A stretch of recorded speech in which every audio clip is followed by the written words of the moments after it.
Aujourd'hui, nous sommes le 22 novembre et nous sommes à Saclay. Dans le cadre de ce débat public sur la construction de nouveaux réacteurs nucléaires et le projet de Penly, nous allons nous poser une question essentielle et un petit peu technique. Qu'est-ce que le PR2 et peut-on faire du nucléaire autrement ?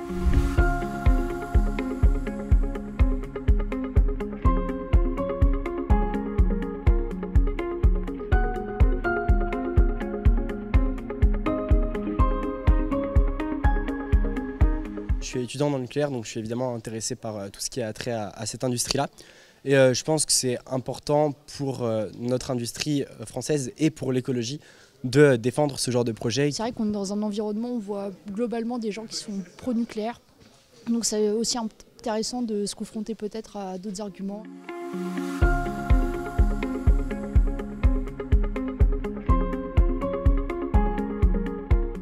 Est-ce qu'il y a des étudiants ou étudiantes dans la salle? Je vous invite à lever la main.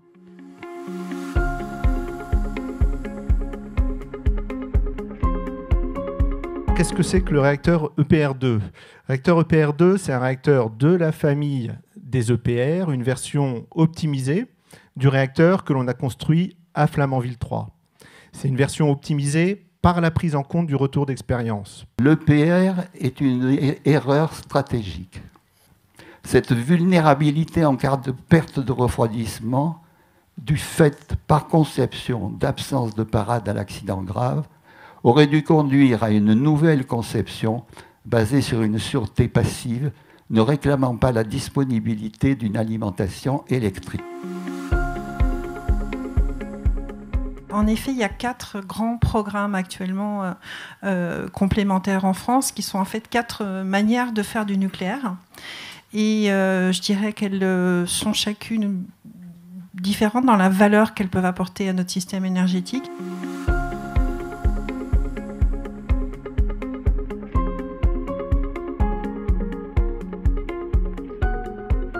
Je vous propose peut-être qu'on prenne un premier temps d'échange. Quand on parle de sans regret pour les EPR, est-ce que vous pourriez préciser un petit peu ce que ça veut dire? En effet, on suit le chat en direct sur YouTube. Je ne peux pas tout relayer, évidemment. Il y a énormément de questions et de débats qui se déroulent entre les internautes. Quel rôle joue l'ASN, donc l'autorité de sûreté nucléaire, dans la validation du design de l'EPR2? Je vais prendre monsieur ici. Pourquoi donc, 12 ans plus tard, alors que, monsieur, vous prétendez que vous inscrivez dans la continuité du projet Flamanville, les EPR2, peut-être par une intervention de la divine providence, pourraient être moxés? Est-ce qu'on a bien identifié dans les procédés de fabrication qu'est-ce qui a fait que des gens se sont dit on va faire 1500 portes différentes? Et est-ce qu'on est sûr qu'aujourd'hui on raisonne différemment? Et quand on dit qu'on a simplifié, on a vraiment simplifié. Vous parlez tout à l'heure de confrontation technique et tout ça, mais juste sur les faits. Là, on a eu un exemple, mais le débat nucléaire, il est plein de ce genre de choses. Est-ce qu'on peut nous dire, là, clairement, il y a un oui ou un non? Est-ce que le combustible, il est dedans ou en dehors du truc pour les avions? Enfin, c'est un plan, à un moment. Donc là, on a regardé le plan avec mes voisins. Il est dedans. Pourquoi est-ce qu'on n'a pas de fact-checking sur scène pour le dire à tout le monde? Il y a aussi une question sur le temps. Avons-nous réellement le temps d'instruire un nouveau type de réacteur nucléaire qui soit plus sûr? Vous pensez qu'on a bien compris aujourd'hui ce qu'était un EPR2 et quelles étaient véritablement les alternatives à l'EPR2? Oui, ça a été très bien présenté.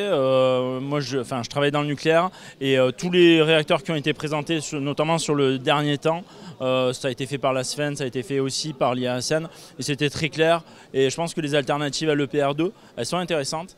Après, c'est pas franco-français, donc ça ferait prendre du temps. Le débat à la base, c'était quand même expliquer ce que c'est qu'un EPR, déjà comprendre que c'est une nouvelle technologie d'ordre de la sécurité, et pas tellement sur c'est pas une nouveauté de production. C'est déjà un petit peu la question centrale. Ça a au moins eu le mérite de répondre à ça. Il y a eu un flottement sur la façon, sur l'endroit où étaient gérés les combustibles. Bon, c'est vrai que EDF, par moment, est un peu vague dans ses explications.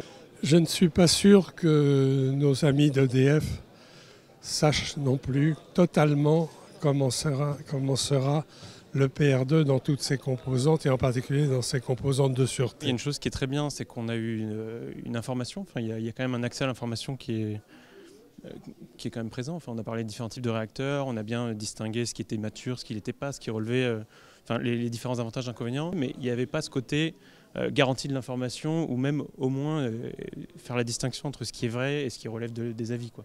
Les échanges ont été intéressants, on a mieux compris comment fonctionne l'EPR2, quelles sont les différences avec l'EPR et en quoi il est de plus en plus sûr. J'ai pas eu l'impression que c'était un débat et qu'il y avait beaucoup d'informations pour répondre aux questions. C'était pas très précis parce qu'il n'y avait pas un temps de réponse très important. Je trouve que c'est intéressant que le débat ait lieu et qu'il y ait du public, puisque le public peut contribuer à enrichir les échanges. Carrément. Et en fait, ce qui était assez génial, je trouve, c'est que la salle était remplie notamment d'étudiants. On est à Saclay et en fait, à Saclay, il y a une présence étudiante très très forte. Il y avait des professionnels, des militants associatifs, des gens qui représentent quelque chose. J'en fais moi-même partie, je fais partie des vieux ici. Et ce soir, il y avait beaucoup de très jeunes étudiants qui ont pris, je crois, le sujet très à cœur. C'est la fin de ce temps fort ici à Saclay. Nous avons essayé de répondre à la question qu'est-ce que le PR2 et peut-on faire du nucléaire autrement? Beaucoup de questions ont été posées, beaucoup de réponses ont ici été apportées, mais ce n'est pas terminé. Le débat continue sur le site du débat public.